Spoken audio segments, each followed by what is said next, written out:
నమస్తే. శ్రీ మాత్రే నమః. శ్రీ గురుభ్యో నమః. మనకి ఖగోళంలో ఎప్పుడూ చెప్పుకుంటున్నట్టే గ్రహాలు తమ తమ పరిధిలో ముందుకు వెళ్ళడము అంటే సంచారం చేస్తూ, మళ్ళా ఒక్కొక్కసారి వెనక్కి వస్తూ, మళ్ళా ముందుకు వెళ్తూ ఉంటారు. అంటే ఈ గ్రహ సంచారాలు ఎందుకు అలా చేస్తుంటాయి అంటే గనక, ఇది ప్యూర్‌లీ మనకి మానవుల యొక్క పూర్వజన్మ కర్మను అనుసరించి ఆయా ఫలితాలను ఇవ్వడానికే ఇటువంటి గ్రహ సంచారాలు జరుగుతాయి అనేది మన జ్యోతిష శాస్త్ర ప్రకారం చెప్పబడింది. అయితే ఈ ఒక్కొక్క గ్రహము ప్రతి మనిషి మీద తనదైన కర్మ ప్రభావాన్ని మనుషుల యొక్క ఆహ్, అంటే పూర్వకర్మలను అనుసరించి ఏ ఫలితాన్ని, ఏ సమయానికి, ఏ స్థానం నుంచి అంటే మనకి జ్యోతిష శాస్త్రంలో 12 స్థానాలుంటాయి. ఈ 12 స్థానాల్లో ఆ జీవి యొక్క అంటే ఆ మనిషి యొక్క పాపాలను కానీ, కర్మలను కానీ, పుణ్యాలను కానీ, వాటిని అంటే పితృదోషాలు కావచ్చు, లేదా కర్మలు కావచ్చు, మనిషి చేసిన ఆహ్, పూర్వజన్మవి, ఈ జన్మవి కలిపి వాటిని అనుభవింప చెయ్యడం కోసము ఈ గ్రహాల యొక్క సంచారం జరుగుతుంటుంది. అయితే అందులో ప్రధానంగా మనకి ఇప్పుడు జరిగేది శని గ్రహ సంచారము. మోస్ట్ పవర్‌ఫుల్ ప్లానెట్ అన్నమాట.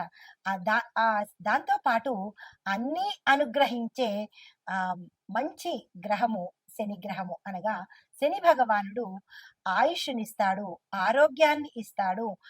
మంచిగా మసలుకుంటే పాపకర్మలను తుడుచుకునేందుకు, అనుభవించేందుకు ఆహ్, తగిన శిక్షలను కూడా శని భగవానుడు అందజేస్తాడు. అయితే ఏ గ్రహము చెడు కాదు. ఏది నష్టాన్ని కలగచేయదు. అది కొంతమందికి మంచి చేస్తూ, మరికొంతమందికి చెడు ఎందుకు చేస్తోంది అంటే గనక, ఆయా మనుషుల యొక్క చేసుకున్న కర్మ ఫలితాలను మాత్రమే గ్రహాలు అందిస్తూ ఉంటాయి. ఆ పరిక్రమణలో భాగంగా మనకి జ్యోతిష శాస్త్రంలో శని భగవానుడికి అత్యంత ప్రత్యేకమైన స్థానాన్ని ఇచ్చారు. ఆయన కర్మ ప్రదాత అంటే శనిదేవుడు సహనానికి పరీక్ష పెట్టడమే కాకుండా సహనాన్ని కూడా అనుగ్రహింపజేస్తాడు. అయితే ఈ శని తలుచుకుంటే ధనికుడు, అపర కుబేరుడు కూడా అంటే మిలియనీరు, ట్రిలియనీరు కూడా తెల్లారేపాటికి క్షణమాత్రంలో నిరుపేదని చేస్తాడు. అలాగే పూటకు గతిలేని నిరుపేదను కూడా తక్షణం మాత్రాన్నే ధనికుణ్ణి చేసే శక్తి శని భగవానుడికి ఉందన్నమాట.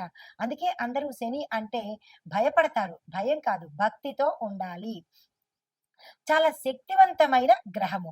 అయితే ఆయన ఏమని శపథం చేస్తున్నాడు?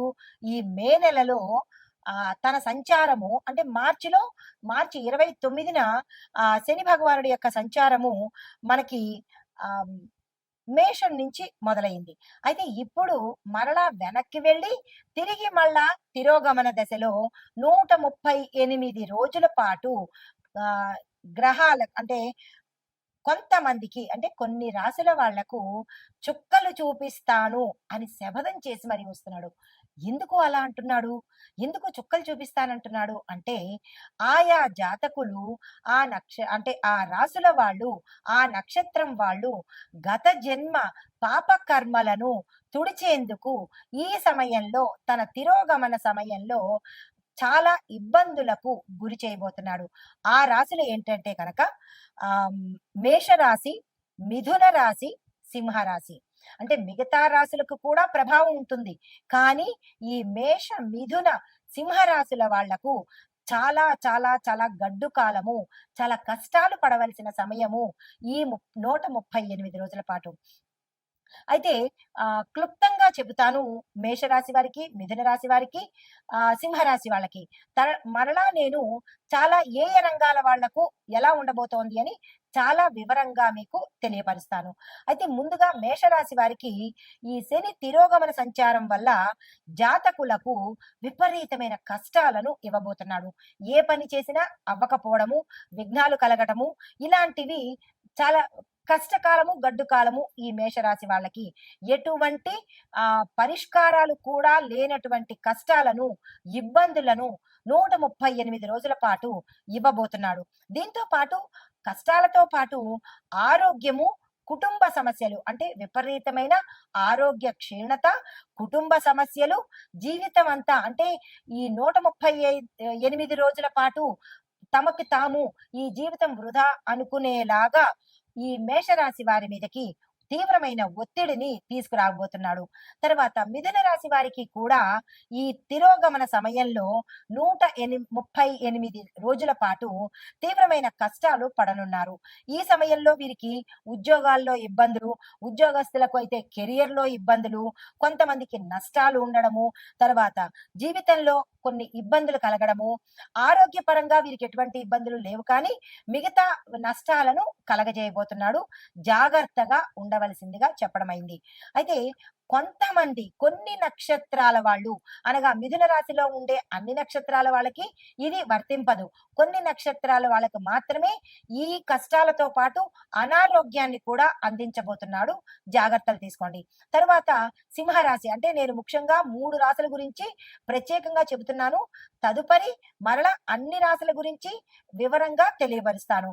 అయితే సింహరాశి వాళ్ళకి ఈ శని తిరోగమనం వల్ల 138 రోజులు నష్టాలను, ఆస్తి నష్టాలు, ఆరోగ్య నష్టాలు, ఉద్యోగ నష్టాలు, తీవ్రమైన సమస్యలు, ఎక్కువగా ఇబ్బందులు పెట్టేటట్టుగా ఈ అంటే ఏ పని చేసేదానికి ముందుకెళ్లకుండా ఇంకా ఒకటని కాదు, రెండని కాదు తీవ్రమైన కష్టాలను ఈ 3 రాశుల వాళ్ళు ఎక్కువగా 138 రోజుల పాటు అనుభవించే దిశగా శని భగవానుడు ఛాలెంజ్ చేసి మరీ వస్తున్నాడు.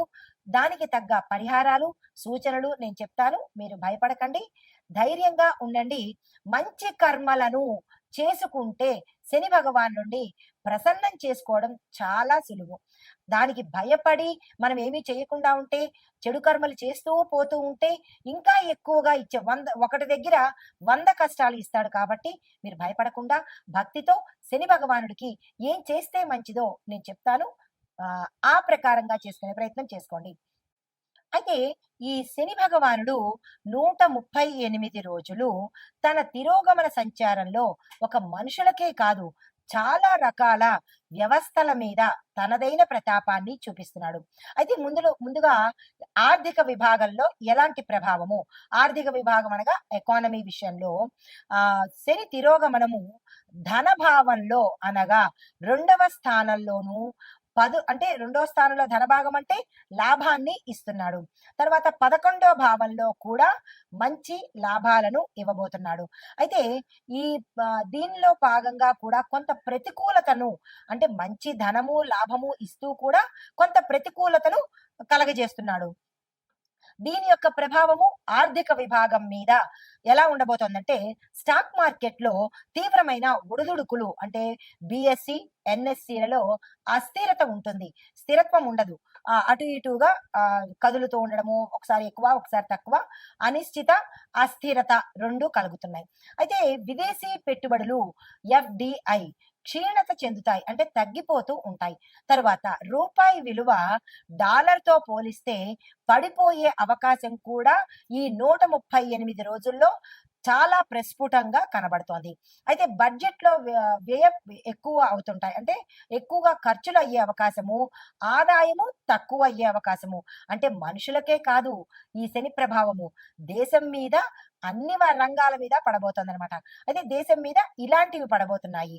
దీంతో పాటు ప్రభుత్వానికి అప్పు భారము ఎక్కువైపోయే అవకాశం కనబడుతోంది.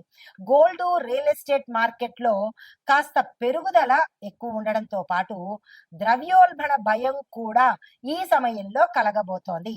అయితే బ్యాంకింగ్ రంగంలో కొన్ని మార్పులు, చిన్న చిన్న బ్యాంకులు విలీనమైపోతాయి అంటే చిన్న చిన్న బ్యాంకులన్నీ మర్జ్ అయిపోతాయి అన్నమాట, కలిసిపోతుంటాయి. అయితే దీనికి మనం సూచన ఏం చేసుకోవాలి అంటే కనుక ప్రభుత్వానికి విత్త వ్యవహారాలు అంటే డబ్బుతో కూడినటువంటి వ్యవహారాలు చాలా చేయవలసిన అవసరం ఈ సమయంలో ఉంది. నూతన పెట్టుబడుల మీద ప్రత్యేకమైన దృష్టి ప్రభుత్వం తెచ్చుకోవాలి. తరువాత రక్షణ విభాగం మీద ఎలాంటి ప్రభావము అంటే డిఫెన్స్ అన్నమాట. దీని మూలకంగా శని తిరోగమనంలో సైనిక స్థిరత్వ భవనాలను అంటే భావాలను ప్రభావితం చేస్తుంది. అంటే సైనికులలో స్థిరత్వ భావాలను కలగజేస్తుంది. దీని యొక్క ప్రభావం ఎలా ఉండబోతోంది అంటే గనక సరిహద్దు ప్రాంతాలలో అంటే ఎల్ఓసి LAC అంటే ఈ ప్రాంతాలలో అప్రమత్తత పెరుగుతుంది. అంటే ఆ ప్రాంతాలు చాలా అలర్ట్ అవుతాయన్నమాట. ఇప్పటికే అలాంటివి జరిగాయి. ఇంకా జరగబోతున్నందుకు దేశం మనకి ప్రత్యామ్నాయాలు తీసుకుంటుంది. రక్షణ కూడా కల్పిస్తుంది. ప్రజలు భయపడాల్సిన పని లేదు. అయితే పాకిస్తాన్, చైనా దేశాలతో చర్చలు జరిపే అవకాశము ఎక్కువగా కనబడుతోంది. ఈ విషయం ఆల్రెడీ దీనికన్నా ముందు మనకి అర్థమైపోయింది కదా! అంటే జ్యోతిష్యము నమ్మకమైన శాస్త్రం ఇది. ఆషామాషీది కాదు. జరగబోయేది చెప్పేదే జ్యోతిష్యం అనమాట. దీన్ని కొంతమంది ఏంటిలే అని ట్రాష్ అని తీసేస్తుంటారు. మనకి ప్రత్యక్ష నిదర్శనాలు కనిపిస్తున్నాయి కదా! నమ్మక తప్పదు. నమ్మాలి. అయితే చిన్నిపాటి సంఘర్షణలు కూడా జరిగే అవకాశాలు గోచరిస్తున్నాయి. అయితే దేశీయ రక్షణ పరిశ్రమ అంటే మీడియా ఇనిషియేటివ్ కొన్ని బలహీనతలు బయటపడే అవకాశం కనబడుతోంది. అయితే సైనిక వ్యయాలు అంటే సైనికుల్ని మనం తెచ్చుకోవడం కోసం కొంత ఖర్చులు పెట్టవలసిన అవసరం కూడా ఈ సమయంలో కనబడుతోంది. మరి దీనికి సూచన ఏం చెయ్యాలి అంటే గనక రక్షణ రంగానికి బలమైన మద్దతును ఇవ్వాలి. వాళ్ళని బలోపేతం చెయ్యాలి. వాళ్ళని సపోర్ట్ చెయ్యాలి.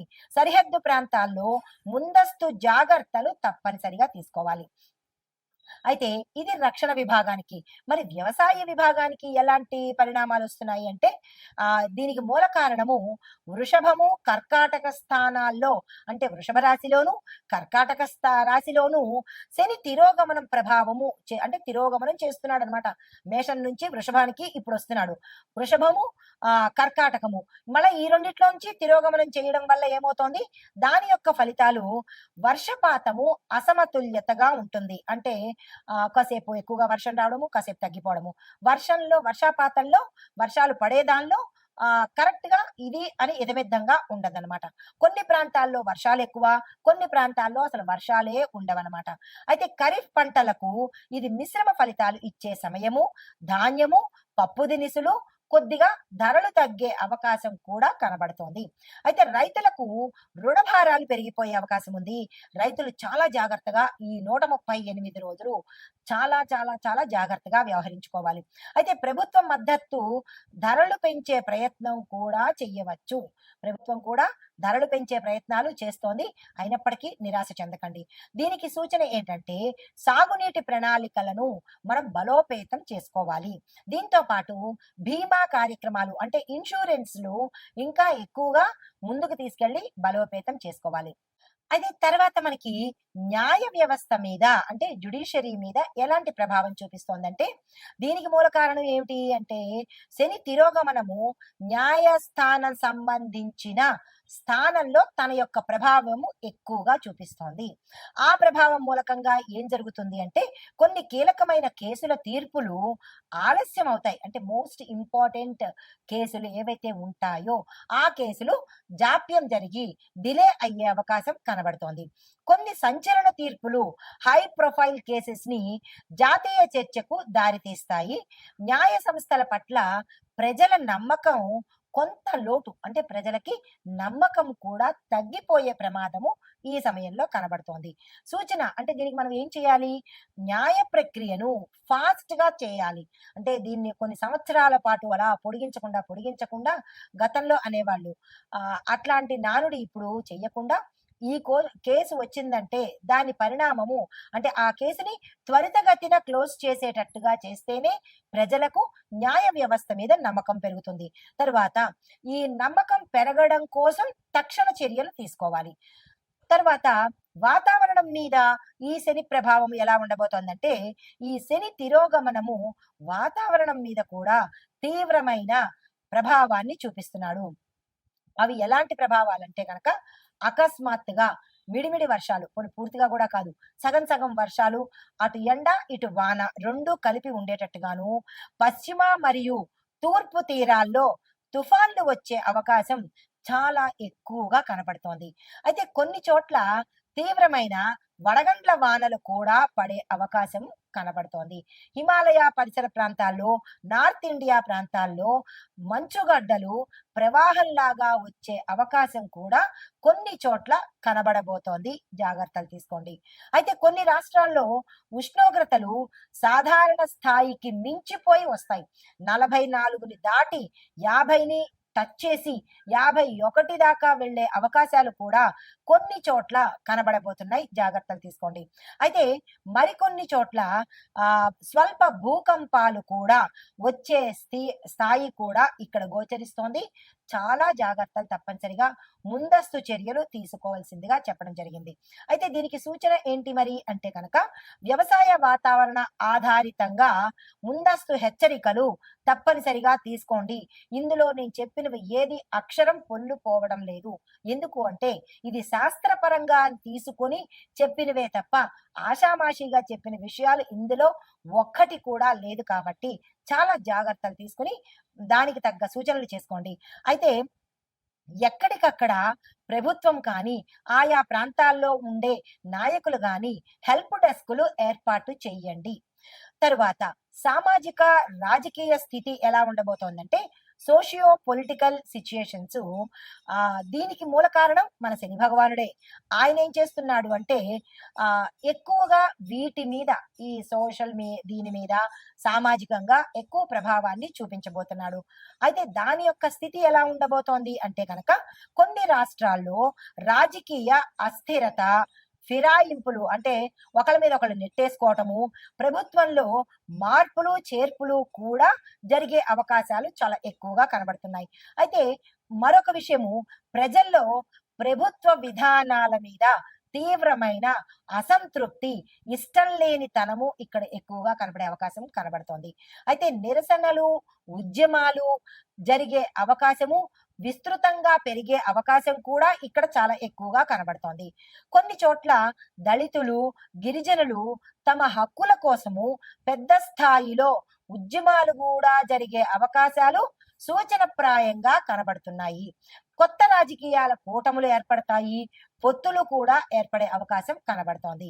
అయితే మరి దీనికి సూచన ఏం చేయాలి అంటే కనుక ప్రజల సమస్యలను తక్షణమే ఆలకించాల్సిన అవసరం తప్పకుండా ఉంది. రెండవది, మద్దతుదారులను చక్కదిద్దే రాజకీయ మౌలిక మార్పులను తక్షణమే తీసుకోవాలి. ఇవి మనకి చెప్పదగిన సూచనలు.